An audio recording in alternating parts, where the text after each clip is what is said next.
CBN Sustentabilidade, com Rosana Jatobá. Oi, pessoal, tudo bem? O CBN Sustentabilidade de hoje fala sobre mercado de carbono. Eu converso com Janaína Dalan, fundadora e CEO da Carbonext, uma empresa especializada no desenvolvimento e monitoramento de projetos de geração de créditos de carbono. Janaína, que prazer te receber aqui no CBN Sustentabilidade. Tudo bem com você? Tudo bem, Rosana, e você? O prazer é todo meu. Já agradeço aqui imensamente o convite, vai ser um prazer falar com você. Queria que a gente começasse nosso bate-papo já elucidando aqui para a nossa audiência o que é crédito de carbono. Vamos lá. Crédito de carbono é muito simples. É um mecanismo que foi criado para a gente tangibilizar a ajuda que a gente faz para combater mudanças climáticas. O que significa? As emissões de gases de efeito estufa que a gente ou deixa de mandar para a atmosfera ou a gente captura da atmosfera é equivalente a 1 tonelada de carbono, que a gente chama, para a gente ter a mesma moeda sempre de comparação, independente do gás de efeito estufa que está sendo emitido ou capturado, e a gente consegue, então, tangibilizar isso, monetizar, trazer isso para a realidade das pessoas e das empresas e combater mudanças climáticas. Então, essa é uma ferramenta que foi criada. Então, um certificado que é conferido àquela empresa que tem a intenção de reduzir as suas emissões de carbono. Se ela investe em um projeto que tem essa intenção, ela ganha um crédito de carbono. Ela pode vender para aquelas empresas que precisam reduzir as suas emissões, mas por terem uma atividade tão poluidora não conseguem, então essas empresas poluidoras compram os créditos de carbono daquelas empresas que fizeram o dever de casa, que estão poluindo menos. Daí dá-se o tão famoso mercado de carbono. É isso mesmo? Isso mesmo, a gente tem esse mecanismo criado, né? Que a ideia é, enquanto a gente não tem tecnologia suficiente para que todos zerem sua pegada, né? Que a gente tenha o carbono zero ou o carbono neutro, essas empresas que não têm essa tecnologia disponível, que fizeram sua lição de casa, diminuíram suas emissões ao máximo, e esse residual que não tem uma tecnologia disponível ainda, ele vai lá e compra esse crédito de carbono de uma outra empresa que conseguiu, que tem uma tecnologia disponível, conseguiu fazer além da sua lição de casa, e aí sim a gente consegue juntar esses dois e combater mudanças climáticas. É exatamente isso. Eu sei que você já atua no setor há muito tempo, é uma das empresas pioneiras. Então, eu queria sua avaliação sobre por que o crédito de carbono é essencial nessa jornada de descarbonização das empresas. Perfeito, Rosana.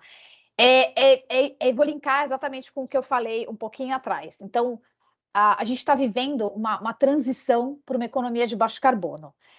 Enquanto a gente não chega lá, a gente realmente não tem um baixo carbono, a gente precisa ter uma solução para que as empresas ou emitam menos, ou diminuam suas emissões, ou emitam zero. A gente sabe que é impossível, né, do dia para a noite, a gente clicar um botão mágico que todo mundo tenha tecnologia disponível, consiga mudar sua matriz energética e etc. Então, para que a gente consiga fazer essa transição e chegar numa economia de baixo carbono, dar tempo de desenvolver tecnologias suficientes para isso, a gente precisou do crédito de carbono. A gente precisa dele para que a gente consiga fazer essa contabilidade, né, internacional, no caso é uma contabilidade mundial de quanto cada um está emitindo. A gente tem metas, né, de quanto as pessoas ou as empresas ou os países vão diminuir suas emissões. E aí, dentro dessa contabilidade geral, a gente vê quem está conseguindo bater a meta, quem está passando da meta e pode vender crédito para o amigo que não conseguiu bater a meta, porque não tem tecnologia ainda, talvez no caso da indústria dele, etc. E aí a gente consegue fazer essa contabilidade internacional até chegar numa economia de baixo carbono, onde a gente vai colocando um teto cada vez mais rígido, diminuindo essas emissões e fazendo essa jornada acontecer para a gente não ultrapassar 1,5 graus Celsius, que é o limite ali que a gente tem pelos relatórios, né, do IPCC, que é o órgão científico mundial que traz para a gente todos esses dados para a gente conseguir fazer a contabilidade. Um conceito que sofreu logo de início muitas críticas, mas por ser muito inteligente, a gente nota que o mercado global de créditos de carbono tem crescido exponencialmente, né?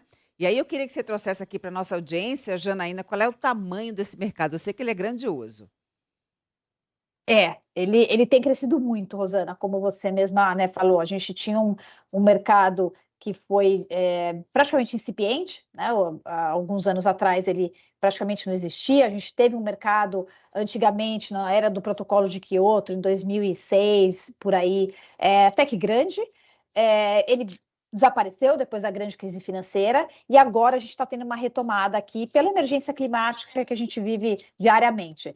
Todo mundo entendeu que é uma emergência mesmo, e está querendo fazer sua parte. A partir do momento que todos querem fazer sua parte, aí sim surgiu o mercado de carbono, que agora ele tem projeções, né, de chegar a mais de 100 bilhões de dólares até 2030, é um número bastante expressivo. Tem gente que fala até mais, tem gente que fala até menos, 50 a 100 bilhões de dólares em 2030. Esse ano a gente alcançou em 2022, né, desse ano ainda não tem dados, 23, em 22 a gente alcançou 2 bilhões de dólares o mercado voluntário de carbono, então são números cada vez mais expressivos que a gente consegue entender e tangibilizar para as pessoas, empresas e países. Agora, é um assunto extremamente complexo, né, Janaína? Tanto que você tem ali o mercado voluntário e o mercado regulado já em alguns países. No Brasil ainda não tem, daqui a pouco a gente vai, inclusive, abordar essa questão da regulamentação. Então, assim, só para a gente situar também nosso ouvinte, fala um pouco dessa diferença entre o mercado voluntário e o regulado de carbono. Perfeito. O mercado regulado, né, como o próprio nome diz, ele é regulado. A gente tem uma regulamentação que traz os detalhes de quanto cada setor pode emitir. Ou seja, se fosse no caso do Brasil, o Brasil ainda está estudando alguns projetos de lei para regularizar esse mercado. Não tem ainda, mas o que poderia ser feito? Você distribui essas emissões que a gente tem a contabilização inteira. A gente, Brasil, tem mais ou menos aproximadamente 2 bilhões de toneladas de carbono equivalente de emissão anuais. Mais ou menos 48% mais ou menos vem de desmatamento, é um número bastante expressivo, quase 1 bilhão de toneladas de carbono vem do desmatamento, e o restante é dividido entre setores indústria, mudança de uso do solo, que é a agricultura, e, enfim, a gente vai dividindo essa pizza das emissões. Quando você tem um mercado regulado, você pega essa pizza e você distribui algumas metas para esses setores. Então, fala, olha, o setor siderúrgico vai ter que emitir X%, se passar disso, ele tem uma multa. Alguns países colocam multa, alguns países colocam outros mecanismos, alguns países colocam que você vai estar devendo. Enfim, tem vários mecanismos à disposição. Eu não sei ainda qual o Brasil vai escolher, que tem o sistema de cap and trade, que é esse, você bota um teto e você precisa bater essa meta. Se você ultrapassar a meta, você vende o seu excedente para o seu vizinho, para alguém que precise, né? E se você não bater a meta, você pode ter uma multa a ser paga. E, geralmente a multa é bem alta para não valer a pena a pessoa querer pagar essa multa. Então, esse é o regulado. Então, aí vai ser regulamentado governamentalmente. O voluntário, como o nome diz, ele é voluntário, ele é um aumento de ambição climática, que a gente chama. Então, você, Rosana, que quer ser uma pessoa carbono neutro, eu sou, por exemplo, eu vou lá, eu faço um cálculo das emissões, eu descubro a minha pegada de carbono. A partir do momento que eu sei minha pegada, eu faço um plano de redução, ou seja, eu diminuo viagens aéreas, eu diminuo, uso mais transporte público do que um carro a gasolina, eu faço a minha lição de casa, e o residual, que eu realmente tenho que emitir para sobreviver, para trabalhar e etc., aí eu vou lá e compro crédito de carbono de projetos do mercado voluntário. Mas como é voluntário, eu estou aumentando a ambição climática. Então, ele não entra nessa contabilização do regulado. Ele é algo a mais que a gente está entregando para a sociedade. É algo voluntariamente feito, o que é muito benéfico para todos, né? A gente consegue aumentar cada vez mais a diminuição de gases de efeito estufa. Então, são esses dois mecanismos que a gente tem atualmente.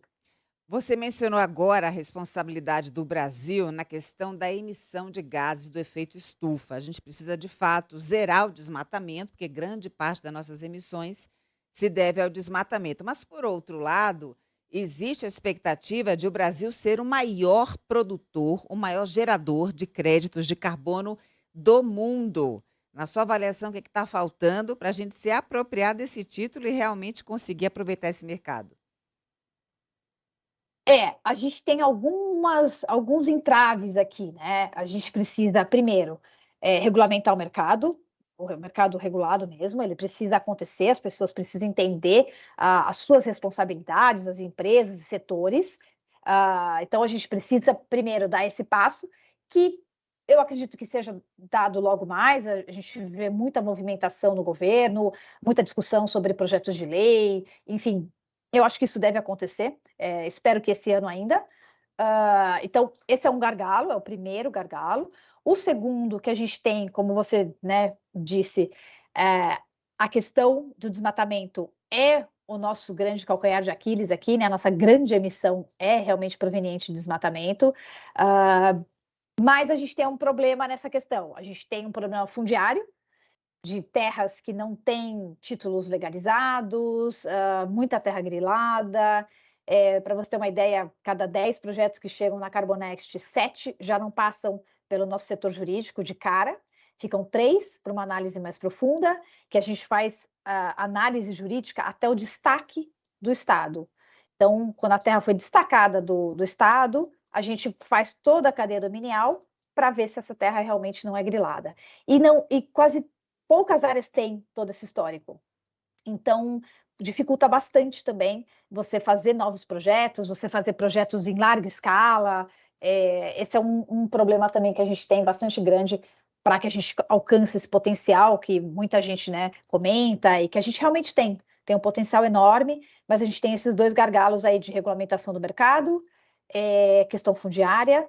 E hoje em dia a gente tem também a questão do órgão registrador, que aí não é muito Brasil, mas é um gargalo para ganhar escala, que é onde a gente registra os projetos, que é uma instituição chamada Verra, em Washington, que faz todo esse processo, e ela está com uma alta demanda e não consegue dar vazão a todos os projetos que chegam lá. Já que você mencionou a Verra, me parece que a crítica não se limita à questão da alta demanda. Me parece que tem outras críticas aí. Aproveita aqui esse espaço privilegiado para a gente colocar na mesa. Vamos lá. É ótimo você trazer isso, Rosana, porque tem muita crítica também acontecendo. A Verra sofreu muito ataque de mídia, inclusive, trouxe à tona muitas questões que devem mesmo ser discutidas, né? A gente entendeu ali a questão de qualidade de crédito, qualidade do processo, seriedade, etc. O Verra, ele tem uma seriedade e uma credibilidade muito grande, eles são muito sérios, eles têm profissionais muito competentes, aumentou muito a demanda, a gente viu claramente ali crescer. A gente, por exemplo, tem 107 funcionários na Carbonext, o Verra tem 120, e ele atende o mundo inteiro. Ele tem praticamente a mesma quantidade que a gente tem. E conversando com o pessoal do Verra, eles mesmos falaram, puxa, para cada funcionário que cada empresa de carbono tem, eu teria que ter 2. Então, eles estão realmente com um problema ali, né, de demanda, mas essa questão de credibilidade em xeque do processo da metodologia, etc., foi colocado também para debate. Alguns não fizeram tanto sentido, porque compararam coisas diferentes, né? Fizeram uma análise sintética da questão dos projetos, da adicionalidade, da linha de base, e compararam com a metodologia que não é sintética. Então, trouxe alguns números também que complicaram um pouco a questão, confundiram bastante o leitor, mas, por um lado, foi benéfico. A gente conseguiu realmente dizer que existem projetos que têm qualidade e existem projetos que não têm. Então, você realmente tem que tomar muito cuidado quando você vai comprar um crédito de carbono, quando você vai se envolver num projeto, qual é o processo que é feito, qual é a metodologia, como é feita a modelagem, existe uma modelagem a ser feita. Então, tudo isso foi trazido, né, para discussão, o que foi super benéfico. As pessoas começaram até a entender mais, né, Rosana? Começaram a debater adicionalidade, permanência, vazamento, questões metodológicas. Foi interessante o movimento. E a gente está aqui cada vez mais tentando trazer transparência para o setor, trazer como funciona um projeto, para que as pessoas se sintam confortáveis e consigam entender e comparar quando for comprar um crédito de carbono. Falar, esse aqui é um projeto que eu confio. Esse aqui eu não entendi muito bem. Enfim, começa a conseguir separar o que é bom, o que não é, o que, enfim, está cumprindo e o que não está também. Você acredita, Janaína, que essa suposta falta de confiabilidade dos créditos, por causa da metodologia utilizada para medir e contabilizar o crédito de carbono, já tem afetado o apetite das empresas por esse tipo de projeto? Olha, Rosana, a gente, por exemplo, nós não sentimos isso, Uhum. porque as empresas, quando elas entenderam que podia ter qualquer problema nessa contabilização ou nessa modelagem, quanto ia gerar de crédito, ou até título né, de terra, etc., essas empresas começaram a fazer uma due diligence nos projetos. Elas mesmas quiseram fazer, tipo uma auditoria nos projetos. Então, quando você abre todos os seus dados e mostra o que você fez, fica muito claro se você realmente usou a metodologia de uma forma errada, se você forçou algum número para gerar mais crédito ou não. E aí, enfim, eu achei que foi benéfico, porque as empresas começaram a entender mais sobre o assunto, fizeram, algumas até têm grupos internos né, de carbono, que vão lá, conversam, entendem do projeto, vão até o projeto às vezes. Então, alguns sim. Quem não tem esse corpo técnico talvez tenha sofrido mais, porque não tem como né, fazer essa avaliação técnica de um projeto, e aí sim se retira do mercado com medo, falar, eu não sei, não entendo, então melhor eu não me envolver. Então, alguns realmente se retiraram do mercado ou estão aguardando alguma solução, e outros não. Os que entendem mesmo, que têm equipe técnica e são grandes compradores, esses realmente falaram, não, eu me sinto confortável de comprar porque eu faço uma análise interna desses projetos. Quando o problema ocorre da porteira para dentro, né, e diz respeito às operações internas, é mais fácil você fazer o que você chama de due diligence, que é essa auditoria, exatamente para Uhum. sanar a empresa e dar total transparência.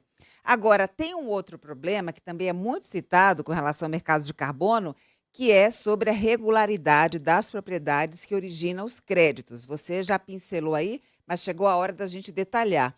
Porque uma transação de compra e venda de um crédito numa área que tem problema fundiário pode ser uma transação invalidada.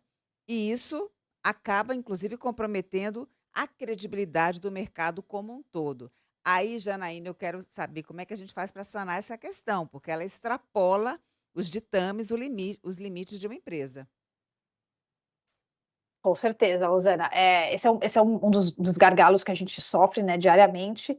Ah, o que a gente tem feito, né, para sanar isso é fazer uma due diligence muito rigorosa. Então, poucos projetos passam, poucas áreas passam por esse para ter o aval de legalidade dessa área sem alguma dúvida, né? Se a gente chegar no destaque do governo, essa área não tem dúvida, eu consegui acompanhar a cadeia dominial.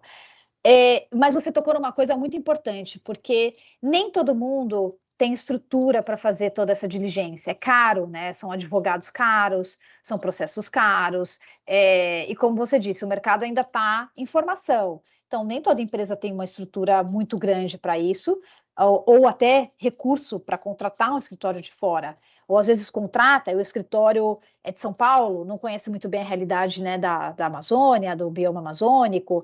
E a gente tem sim alguns conflitos aí de será que essa terra realmente ela é legalizada? Será que ela não foi grilada ao longo da cadeia? Enfim, é um problema da porteira para fora, mas que com certeza reflete da porteira para dentro. É o que você falou, esse crédito pode ser invalidado. Se é uma área pública e eu gerei crédito numa área pública, eu vou ter que, sei lá, devolver o crédito para a área pública, eu vou ter que invalidar um projeto. Então, a gente precisa mesmo tomar muito cuidado e o governo poderia ajudar nessa questão, né? Se a gente tivesse realmente uma solução ali, em vez de estar pulverizado nos cartórios, a gente tivesse algo centralizado, né? Que você consiga juntar inteligência artificial, regularizar as áreas, colocar toda essa leitura de títulos de cartório, entender se tem sobreposição, enfim, é um problema, mas é um problema que a gente precisa do governo para sanar de vez a questão, senão vai ser muito difícil. Aí você chegou no ponto central, porque não adianta uma empresa, né, a iniciativa privada ser protagonista do mercado, se ela não conta com parceria do poder público, para que a gente possa, assim, garantir preço e fornecer compensação de carbono de alta qualidade. Me parece que é uma via aí de mão dupla e uma responsabilidade compartilhada, né, Janaína? A gente bate bastante nessa tecla, Rosana, que Uhum. a gente sozinho não faz nada, né? A gente realmente precisa dessa parceria público-privada, precisa entender que essa união de forças é que vai levar o Brasil a um outro patamar desse mercado. Não adianta a gente ficar querendo fazer tudo sozinho, falar, não, eu sei qual é a área boa, qual não é, enfim, precisa do governo, ele entender essa questão, ele ajudar nessa questão, ele estar junto e fazer uso dessas empresas, né? Eles podem utilizar a inteligência que a gente tem dentro de casa. A gente desenvolveu vários aplicativos para fazer monitoramento de área. A gente usa imagem de satélite, inteligência artificial para fazer essas leituras. A gente tem uma base de dados enormes. A gente já analisou mais de 20 milhões de hectares na Amazônia, de títulos que não são válidos. Então, a gente tem isso já né, com vários levantamentos. Se a gente fizer essa união de forças, inteligência artificial, base de dados que as empresas já têm levantado há vários anos, cartórios, INCRA, e etc., a gente consegue sanar esse problema. Não estou falando que é fácil, não é feito da noite para o dia, mas que com esforço e cooperação público-privada, eu acho que dá para fazer. Bem, você já disse aqui que é otimista com relação à regulamentação, né, do mercado de carbono regulado. Agora, Janaína, a gente está perdendo muitas oportunidades porque o projeto está tramitando na Câmara, não há previsão para ele ser aprovado e me parece aí que não esbarra só na questão da burocracia. Me parece que não há, de fato, uma vontade política para levar isso adiante, né? A gente não conseguiu ainda fazer uma leitura muito profunda do que acontece, porque Hum. o governo acabou de mudar, né? A gente tem, né, tem um novo governo assumindo, novas pessoas, novos profissionais. A gente foi mapear, a gente usou até um estudo, né, da Ernst Young, eles mapearam todas as secretarias e ministérios e, né, órgãos que falam sobre mudanças climáticas, que se dispõem a tratar do assunto. É um balaio assim muito grande, tem mais de 30 instituições falando de mudanças climáticas no governo. Então você não sabe quem vai ter a palavra final, quem vai falar sobre o quê, quem vai ditar a regra. Fica muito confuso para a gente. Ainda não tem essa clareza. A gente não conseguiu mapear como ajudar, inclusive, né? Com quem a gente fala para ajudar? Com quem a gente fala para levar informações e munir de informações técnicas sobre crédito de carbono, sobre mercado de carbono, sobre exemplos do que funciona, exemplos do que não funciona. Então, ainda está muito novo, sabe, Rosana? Eles estão se organizando, eu espero que se organizem rápido, mas eu também não tive essa clareza que você citou. Eu não consigo ainda ver um horizonte aí de tempo, de quando vai sair, como vai ser feito. A gente ainda tem bastante falta de clareza nesse assunto.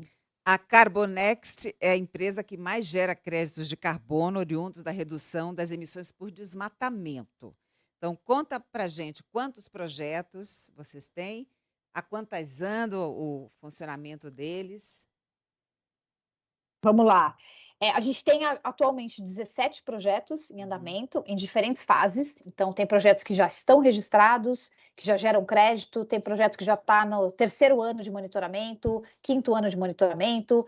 E cada ano você libera uma safra de crédito, né? Então, as pessoas às vezes acham que um crédito de carbono, você faz um projeto e você recebe todo o crédito de uma vez, mas não é assim, né? Você faz um projeto, você prova tudo que você tem que provar, você faz todos os cálculos, e aí sim você manda para uma auditoria, depois tem uma segunda auditoria do Verra, registra-se o projeto, e aí você começa a monitorar o seu projeto, para você provar que realmente você não teve desmatamento e etc.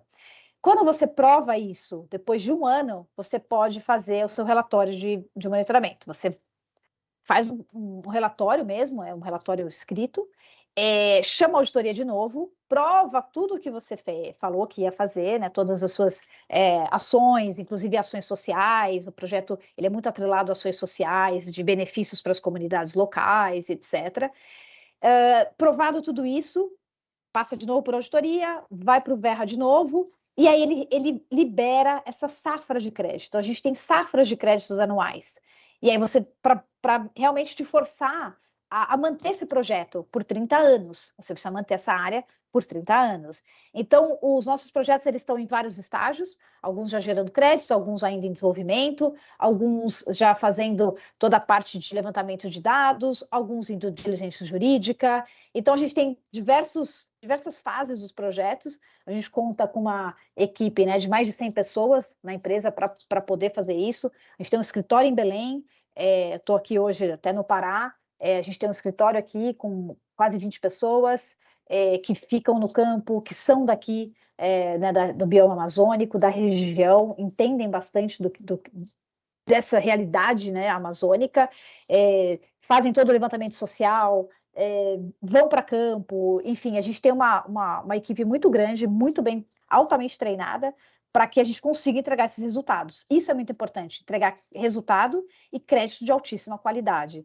Se a gente não entrega crédito de qualidade, a gente cai nessa falta, né, de transparência, pessoas duvidando, enfim, tudo isso que o mercado às vezes traz à tona, a gente não quer que recaia sobre nós. Então, a gente tem todo um cuidado dos projetos, eles serem muito bem desenvolvidos, muito bem gravados, né? Tudo que a gente tem tudo muito bem arquivado, para quando vier auditoria. A gente tem um monitoramento que chama Monitora Carbon, que é um sistema que a gente desenvolveu em parceria, que tem um algoritmo de inteligência artificial que lê várias imagens de satélite, dos satélites que estão disponíveis publicamente, e com essa leitura ele vai trazendo para a gente alertas. Se tiver alguma invasão em algum projeto nosso, alguma abertura de estrada, etc., venha um alerta para a nossa equipe de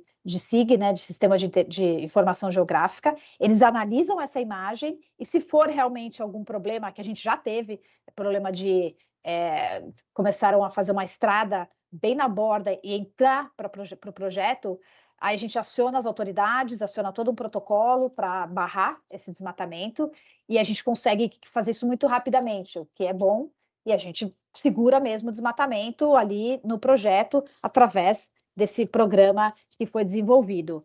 Então, tudo isso é super importante para a gente gerar transparência, créditos de qualidade e trazer isso para o mercado e para as empresas, elas se sentirem seguras de comprar, né, Rosana? Elas precisam ter essa segurança.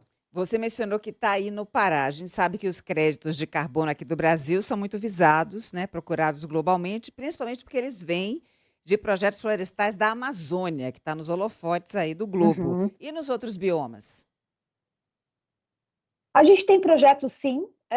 Tem projetos no Cerrado, não da Carbonext, mas tem de outras empresas.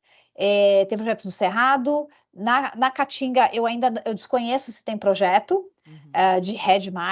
Existem plantios na Mata Atlântica, mas aí é de reflorestamento de áreas degradadas. Também tem alguns já surgindo no bioma da Mata Atlântica. Então, começa-se a diversificar, sabe, Rosana? A Amazônia ainda é o grande foco, porque é o nosso grande problema aqui, né, de desmatamento, vem muito daqui da Amazônia, mas a gente começa a ver uma diversificação, muito caminhando para regeneração de áreas degradadas, replantio em áreas degradadas, o que é muito benéfico. A gente vai também restaurar outros biomas logo mais. Eu sou uma entusiasta das soluções baseadas na natureza para a gente tentar conter o avanço da crise climática, por isso eu quero te parabenizar pelo trabalho que vocês desenvolvem e já te convidar para uma próxima oportunidade. Ah, com certeza, Rosana. Eu que agradeço o trabalho todo que você faz, trazendo assuntos relevantes. Sou muito fã. Agradeço de novo o convite. Fico à disposição para um bate-papo depois, ou outros assuntos, enfim. Estou inteira à disposição. Um beijo, querida, e até a próxima. Obrigada, Rosana. Até a próxima. Eu conversei com a Janaína Dalan, fundadora e CEO da Carbonext. Além de ter acesso a conteúdo pelo YouTube, você também encontra essa entrevista no site, no aplicativo da CBN ou na sua plataforma preferida. Colaboraram comigo aqui no CBN Sustentabilidade minhas lindas produtoras, Letícia Valente e Yasmin Caetano. Nos trabalhos técnicos, meu lindo Daniel Mesquita e na edição Rafael Furugem. Um beijo para você, até semana que vem. CBN Sustentabilidade, com Rosana Jatobá.